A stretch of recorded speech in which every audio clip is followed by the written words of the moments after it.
Salam patunggilan. Para sedherek kagunganipun Gusti, wonten ing dinten kemenanganipun Gusti ing dinten menika sumangga kita ngaturaken panuwun puji syukur wonten ing ngarsanipun Gusti amargi Gusti sampun paring berkah dumateng kita sedaya. Sumangga kita lumebet ing pangibadah ing enjang menika. Para sedherek kaaturan sami jumeneng.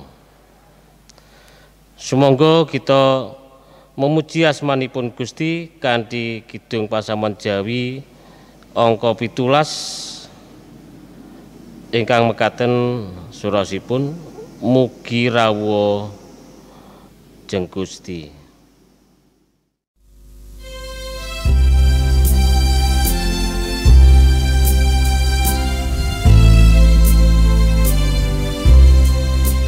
Mugi rawuh Gusti, mugi rawuh Gusti, mugi rawuh Gusti, mugi rawuh Gusti.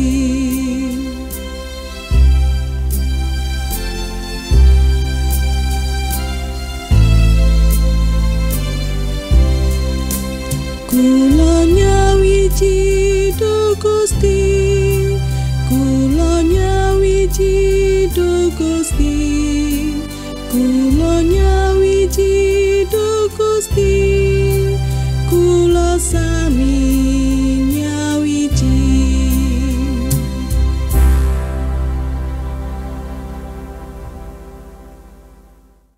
Para sedherek ingkang kinasih wonten ing dalem asmanipun Gusti Yesus, sumangga pangabekti minggu ing dinten menika kita wiwiti lan sumangga kita sidhem masrahaken pangabekti ing enjang menika wonten ngarsanipun Gusti. Pangabekti kawula ing minggu panutupan wulan pembangunan menika kawula aturaken kanthi pitados wonten ing dalem asmanipun Allah ingkang nitahaken langit lan bumi, ingkang boten nilar pakaryane astanipun ngantos langgeng ing selami-laminipun. Siramat lan tentrem rahayu pinangkanipun saking Allah Rama kita ingkang kaasta dening Gusti Yesus Kristus tumrao dumateng para sedherek sedaya. Amin. Kaaturan pinarak. Irah-irahan pangabekti ing minggu menika para sedherek mbangun patrap gesang ingkang ajrih asih dumateng Allah. Sumangga dawuh menika kita sambeti kanthi kita memuji kidung pasamuan Jawi 136 kita pujaken padha sepisan.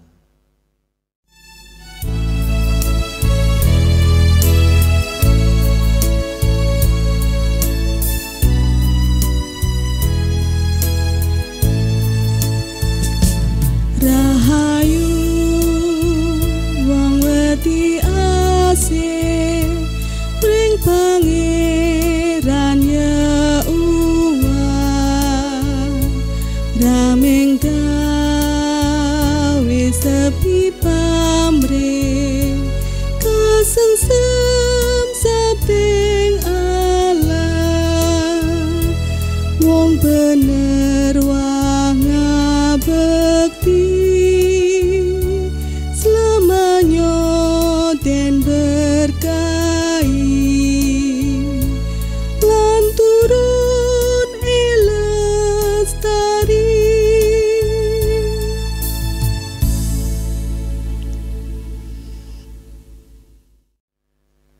Para sedherek ingkang kinasih, kanthi sadar kula lan panjenengan menika tiyang ingkang binerkahan. Sepinten berkahipun Gusti tamtu kita mboten saged ngetang. Ananging menapa kanthi jujur kita ngakeni bilih kita dereng saged nyambeti kesaenanipun Gusti menika kanthi patrap gesang ingkang sae cunduk kalian kersanipun. Menawi dereng sumangga kita sami mratobat ndedonga wonten ngarsanipun Gusti nyuwun agunging jih pangapunten. Kita tumungkul ndedonga. Allah ingkang nitahaken langit lan bumi, ingkang ngejawanta wonten ing dalem asmanipun Gusti kala Yesus Kristus, ingkang dados atuwing juru wilujeng kawula ingkang sejati. Langkung rumin kawula ngaturaken panuwun ingkang agung, dene paduka sampun paring berkah dumateng kawula, tumunten kawula mboten kekirangan setunggal menapa kemawon.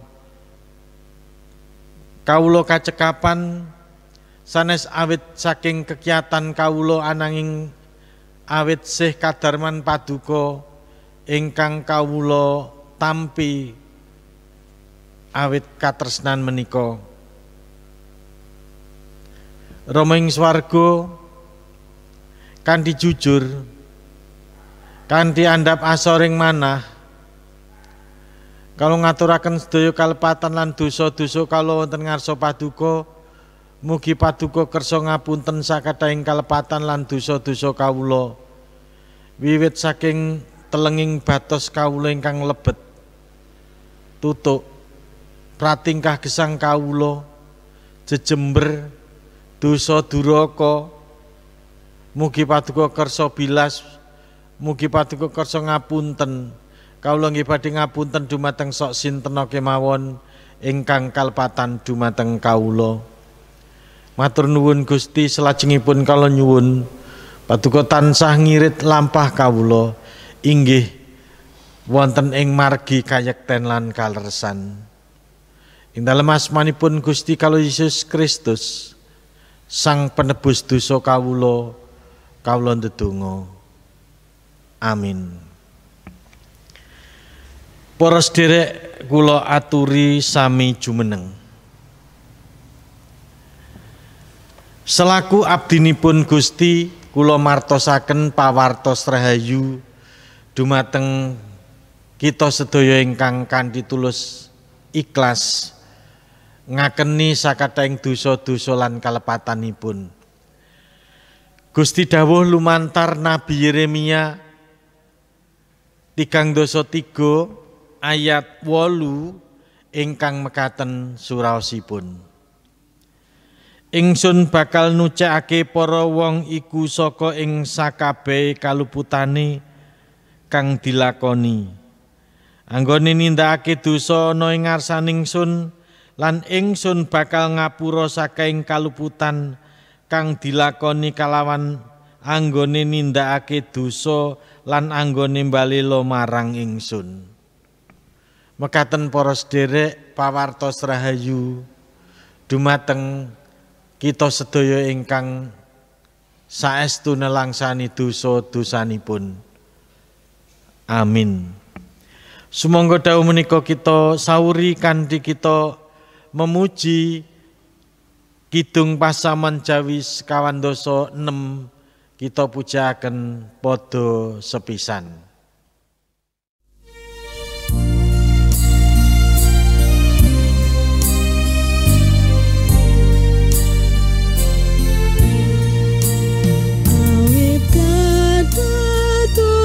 Kula mila tansah kemengan, Gusti kang madangi mana yang tu ing kabingahan.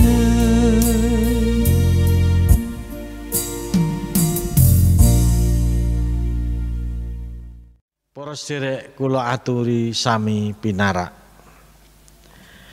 Samangke kita dumugi ing wancinipun maos dawuh sabdanipun Gusti ingkang mijil saking kitab suci. Pamosing kitab suci badhe dipun waos dening pinisepipun pasamuan kula sumanggaaken. Pasamuan ingkang kinasih, Ing pangibadah minggu enjing menika kita maos sabdanipun Gusti saking Injil Markus 7 ayat 1 ngantos 8, ayat 11 lan gangsal 11, kalajengaken ayat 21 ngantos 23. Saderengipun kita waos sesarengan, monggo kita sami sowan Gusti nyuwun panuntun kanthi ndedonga. Monggo. Duh Rama ingkang maha mulya, ingkang kawula tepang ing Gusti kawula Yesus Kristus. Kawula badhe maos lan mirengaken sabda paduka. Mugi Roh Suci madangi kawula sami, supados kawula mangertos lan kecunggah nindakaken dawuh paduka ing gesang padintenan. Roh pepeteng ingkang badhe ngreridu ing sakiwa tengen kawula, mugi sirna krana pangwaos paduka.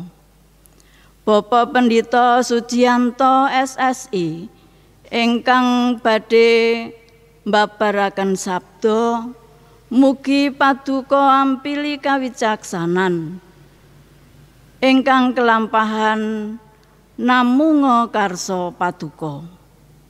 Ing dalem asma Gusti Yesus Kristus pandonga menika kawula uningakaken. Matur nuwun Gusti. Amin.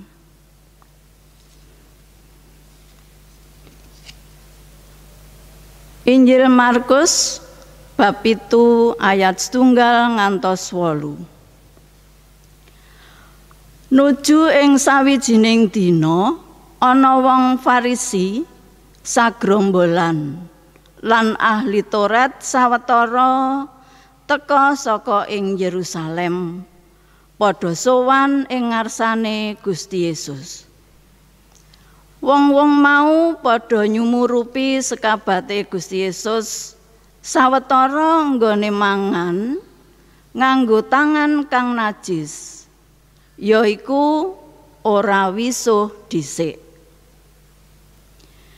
Sebab wong Farisi iku kaya dene wong-wong Yahudi liyane, sadurunge mangan wisuh tangan dhisik. Amarga padha nggondheli adat tata carane para leluhure. Lan menawa mulih saka pasar sadurunge mangan iya sesuci dhisik. Akeh ila-ila liyane maneh kang ditetepi, kayata bab ngisahi tuwung, kendi lan piranti-piranti tembaga. Mulane wong-wong Farisi lan para ahli Taurat mau banjur padha matur pitakon. Menapa dene sekabat-sekabat panjenengan sami mboten ngenut ila-ilaning para leluhur kita, dene sami nedha mawi tangan najis? Paring wangsulane, ceples temen pamecane Nabi Yesaya ing atase kowe. Wong lamis. Sebab wis katulisan, bangsa iki enggone ngluhurake ingsun klawan lambe, nanging atine ngedoi ingsun. Tanpa gawe enggone ngabekti marang ingsun. Dene kang diwulangake iku pepakoning manungsa. Pepakoning Allah kok lirwakake lan netepi ila-ilaning manungsa. Gusti Yesus banjur nimbali wong akeh maneh lan padha dipangandikane. Kabeh padha ngrungokno lan padha pikiran sing temenan. Samubarang kang saka ing njaba lumebu ing manungsa iku ora njalari najis. Nanging apa kang metu saka ing manungsa iku kang marakake najis. Sebab saka ing jero saka ing sajroning atining manungsa tukul sakabehing pikiran sing ala kang lekoh kadurjanan gawe pati laku bandrek serakah piolo akal palsu hawa nepsu meri panyatur ala gumedhe tanpa budi. Sakai piolo iki tukul saka ing jero lan marakake najis marang manungsa. Mekaten dawuhipun Gusti. Amin. Mekaten para sedherek ingkang rahayu inggih menika kita sedaya ingkang migatosaken dawuh sabdanipun Gusti nyimpen lan ngecahaken dawuh menika wonten ing gesang kita piyambak-piyambak. Amin. Shalom Bapak Ibu ten para sedherek. Irah-irahan kala wau sampun kula aturaken inggih menika mbangun patrap gesang ingkang ajrih asih dumateng Allah. Lan saking waosan ingkang sampun dipun waos kanthi trawaca kanthi sae kala wau subtemanipun najis. Para sedherek saben suku bangsa menika anggadhahi adat istiadat ingkang karipta dening leluhuripun. Wonten adat istiadat ingkang sae. Nanging menawi kita teliti kanthi lebet wonten adat istiadat ingkang boten cunduk kalian iman kapitadosan kita.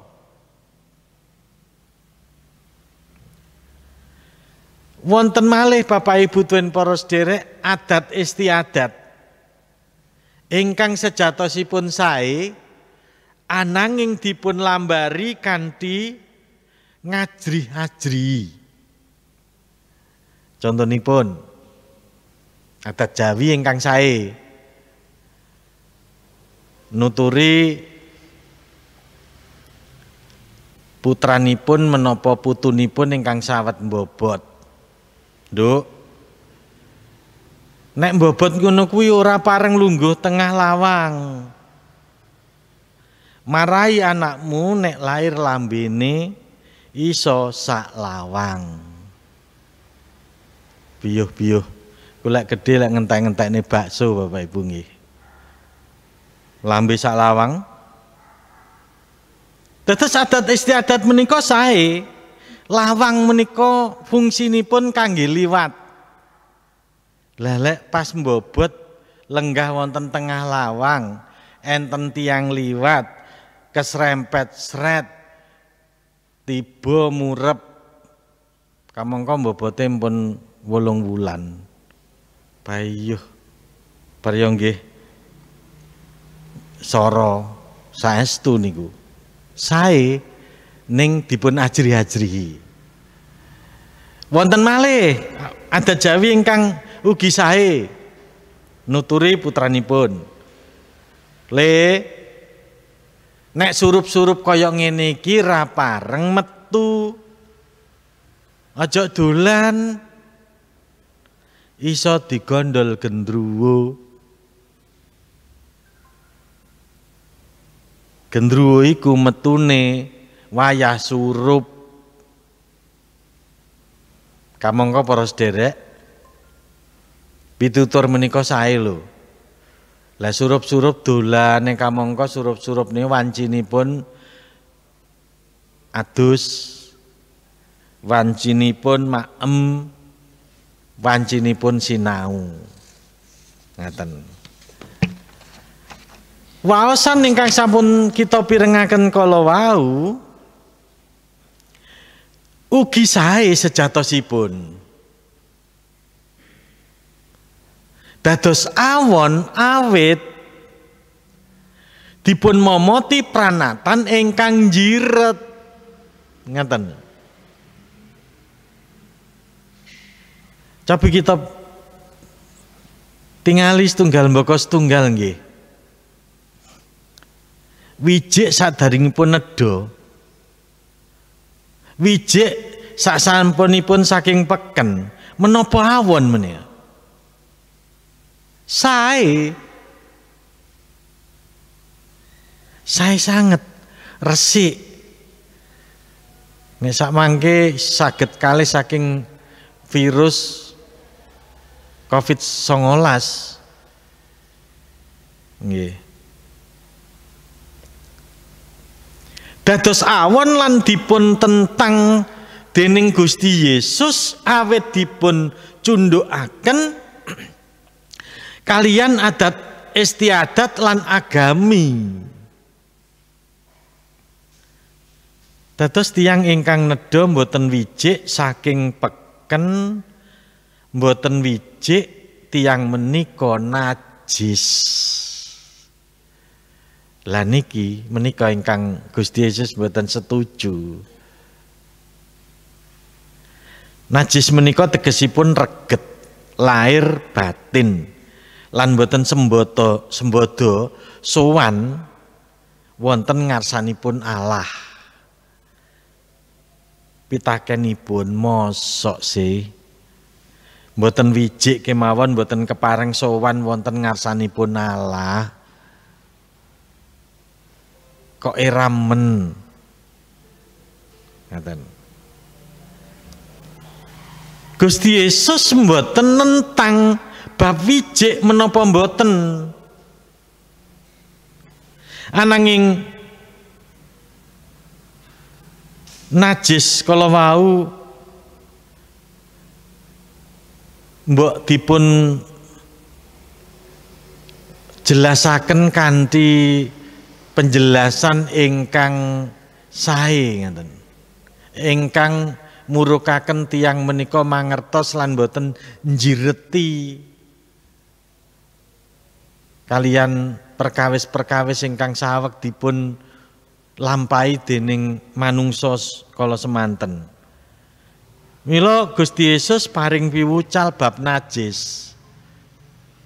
Najis iku sing piye to? Gusti Yesus dawuh dumateng ahli Taurat, tiang-tiang Farisi, sesepuh bini sepuhipun tiang Yahudi, supados cetha samubarang kang saka ing njaba lumebu ing manungsa iku ora njalari najis. Nanging apa kang metu saka ing manungsa iku kang marakake najis. Ayat kang 11. Dados najis menika sanes tata lair. Contonipun dipun dilat segawon najis.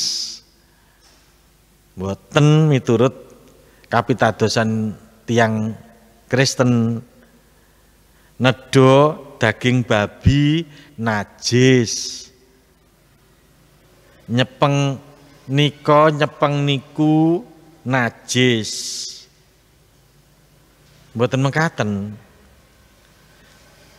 Lajeng najis miturut Gusti Yesus menika kados pundi sumangga kita bikak malih Markus bab 7 kala wau ayatipun 2 ngantos 21. Mekaten.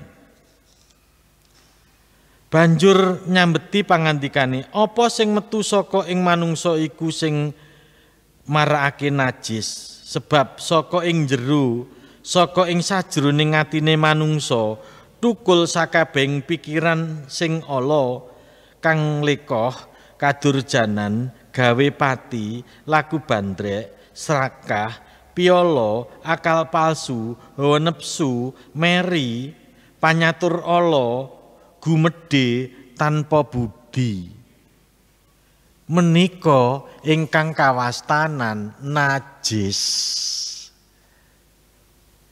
Cetha sanget nggih piwucalipun Gusti Yesus. Nah mila Bapak Ibu tuwin para sedherek kita pikantuk piwucal ingkang endah sepisan menawi najis menika kawiwitan utawi sumberipun saking batos. Sumangga kita njagi batos kita. Batos kita menika reget napa resik ingkang sumerep kita sedaya. Menawi resik mboten dados masalah. Ananging menawi reget kotor pikiran-pikiran negatif sumangga kita resiki manah kita. Sampun ngantos tiyang sanes lajeng mastani kita menika tiyang jahat. Kita nate miring to encen jahat kuwi atine elek. Sampun ngantos. Nggih. Awit menawi mboten kita resiki tamtu menika badhe dados batu sandungan. Kula kinten ngaten para sedherek. Tiyang menika batosipun resik napa reget menika mesti ketawis. Ketawis sanget. Wis masya di delikne kados pundi nek kita menika jahat reget ketawis. Mila mekaten sepisan malih sumangga kita andhap asor. Gusti Yesus sampun paring piwucal ingkang indah. Awit perkawis-perkawis menika ndadosaken gesang kita najis. Kaping kalih. Menawi batos kita resik, pikiran kita dateng tiyang sanes positif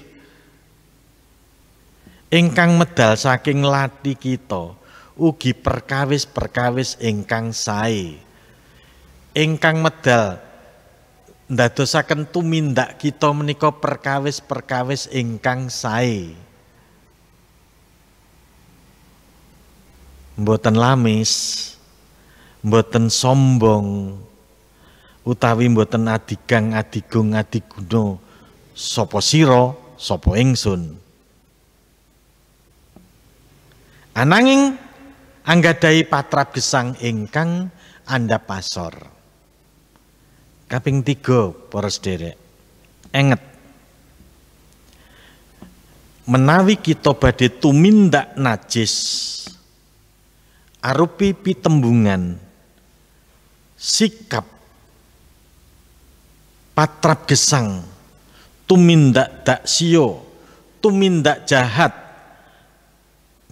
Enget kita menika tiyang pitados penderekipun Gusti Yesus, muridipun Gusti Yesus ingkang mucal bab katresnan. Menawi kita sami kalian tiang donya mboten wonten ginanipun. Pungkasanipun sumangga kita belajar dados tiyang ingkang sae kanthi nyimpen perkawis-perkawis ingkang sae wonten ing batos kita. Dados perbendaraan batos kita menika sae sedaya sae. Awit ingkang medal kala wau sampun kula aturaken perkawis-perkawis ingkang sae lan dadosaken berkah kang kagem kamulyanipun Gusti. Gusti Yesus berkahi. Amin. Sumangga kita sidhem sawetawis.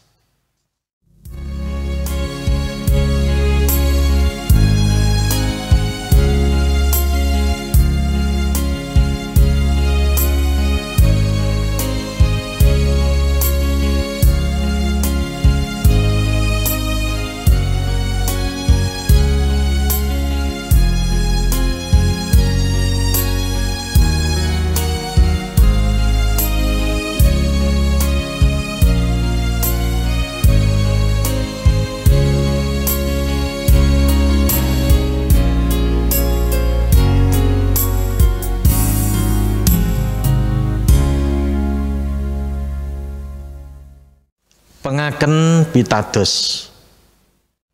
Pasamuan kaaturan jumeneng. Sumangga kita ikraraken syahadat 12 inggih punika pangaken pitados rasuli. Kawula pitados dhateng Allah Sang Rama ingkang Maha Kuwasa ingkang nitahaken langit kaliyan bumi.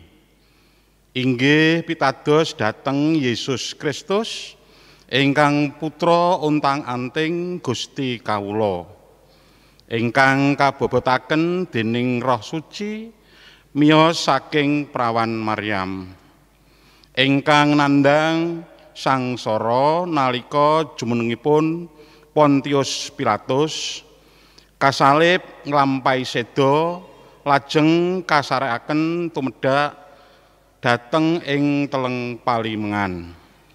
Ing tigang dintenipun wungu malih saking antawisipun tiyang pejah. Lajeng sumengka dhateng ing swarga pinarak wonten ing tengenipun Allah Sang Rama ingkang Maha Kuwasa. Saking riku inggih badhe rawuhipun ngadili tiyang ingkang gesang kalian tiang ingkang pejah. Kawula pitados dhateng Roh Suci, kawula pitados wontenipun pasamuan Kristen satunggal ingkang suci sarta wadin inggih patunggalanipun para suci. Punapa dene pangapuntening dosa, tanginipun raga sarta gesang langgeng. Amin. Kaaturan pinarak. Samangke kita ngaturaken bisungsung ingkang badhe kaaturaken dening pinisepipun pasamuan. Pasamuan ingkang kinasih, kita badhe saos syukur dumateng Gusti lumantar bisungsung kantong. Pangatak anggenipun kita saos bisungsung kula cawisaken saking Jabur 126 ayat gangsal lan 6 ingkang mekaten suraosipun. Wong kang padha nyebar wiji karo mbrebes mili bakal ngeneni kambi giyak-giyak. Wong kang lumaku maju kalawan nangis, kambi nyebar wiji mulihe mesti kalawan surak-surak karo ngusung gedengane. Sumangga kita saos bisungsung kanthi kita memuji saking KPJ 180 dasa setunggal, kita pujiaken padha setunggal. Puji syukur konjo Gusti.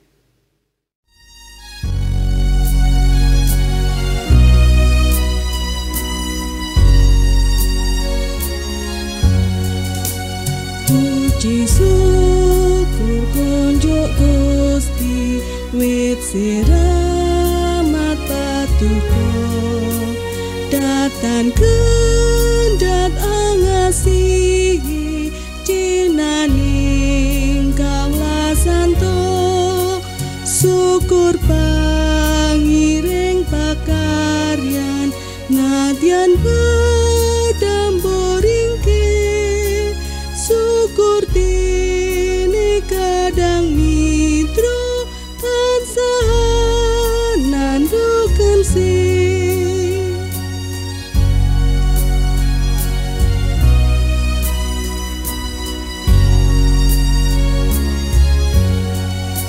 syukur dene sesekaran sedep endah ing warni syukur miko ngantarikso miwat suryon dadari syukur krono bingasisa Gusti tansah rumeksa awit patuko kang tansah nuntun lampah kawula.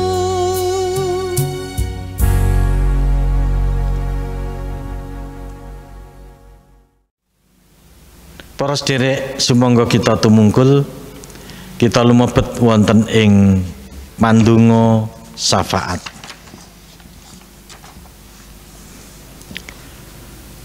Mekaten kala wau duh Allah, dawuh sabda mulya ingkang sampun kawula waos lan kawula pirengaken.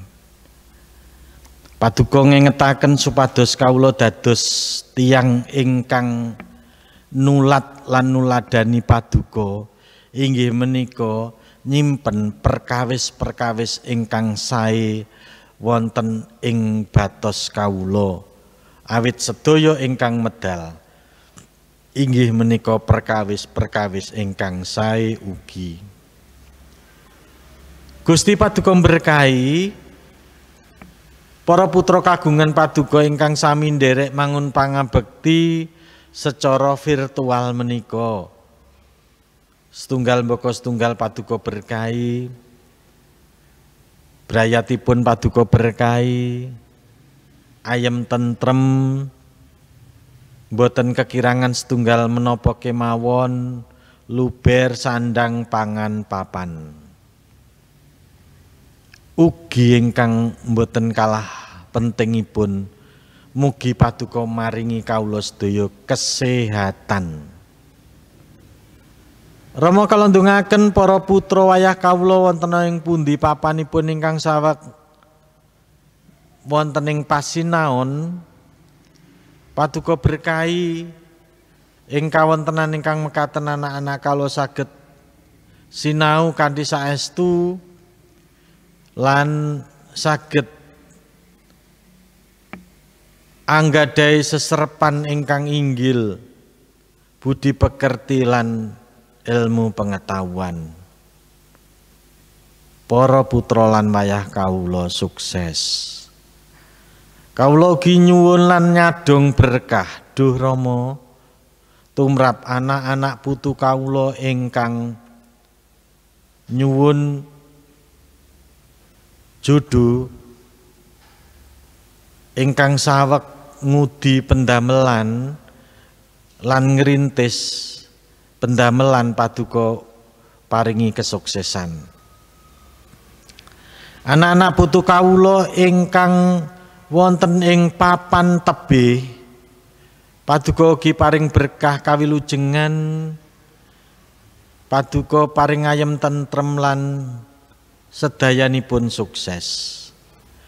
Rama kawula ndongaaken pasamuhan Paduka wonten ing wana asri menika.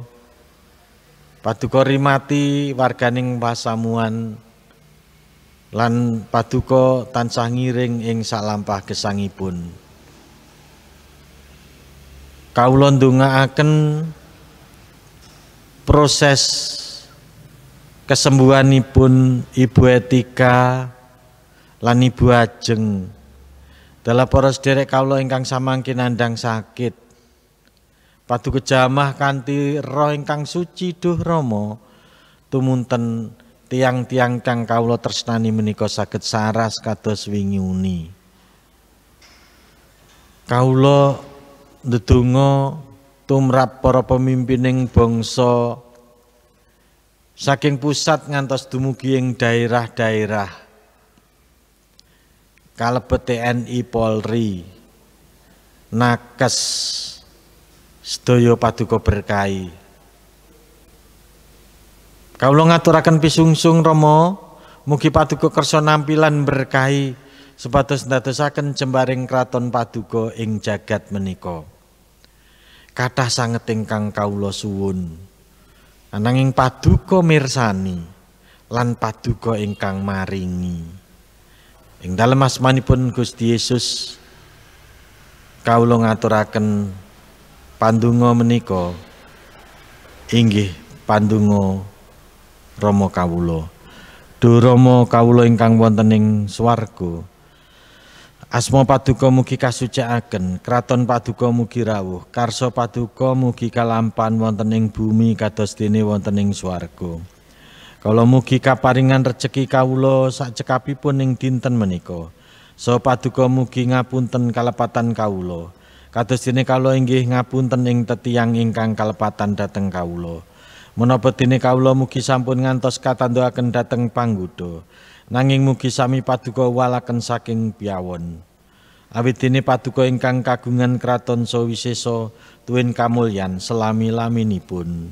Amin. Para sedherek kula aturi sami jumeneng. Para sedherek ingkang kinasih, suawi kita wangsul sewang-sewang lan nglampahana dawuhipun Gusti kalawan saestu satuhu lan sumangga kita bangun patrap gesang ingkang ajrih asih dumateng Allah. Kidung pasamuan Jawi 112 sekawan padha sepisan.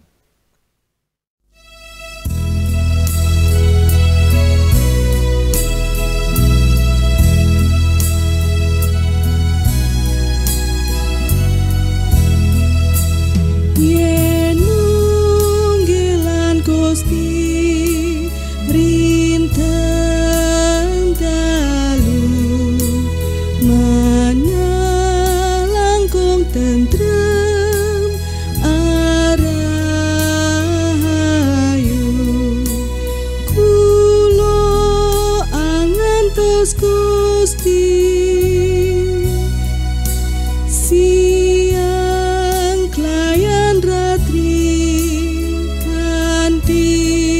pitados Gusti Gusti berkahi.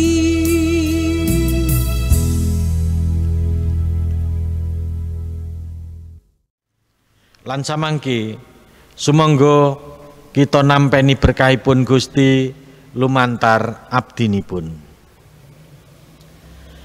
Siramat lan tentrem rahayu pinangkanipun saking Allah Rama kita ingkang kasta dening Gusti Yesus lan patunggalanipun Sang Roh Suci lulusa dumateng para sedherek sedaya dinten menika ngantos langgeng ing selami-laminipun. Haleluya. Amin. Kita mulyakaken asmanipun Gusti ngangge pratilanipun kidung pasamuan Jawi 112 gangsal padha sepisan.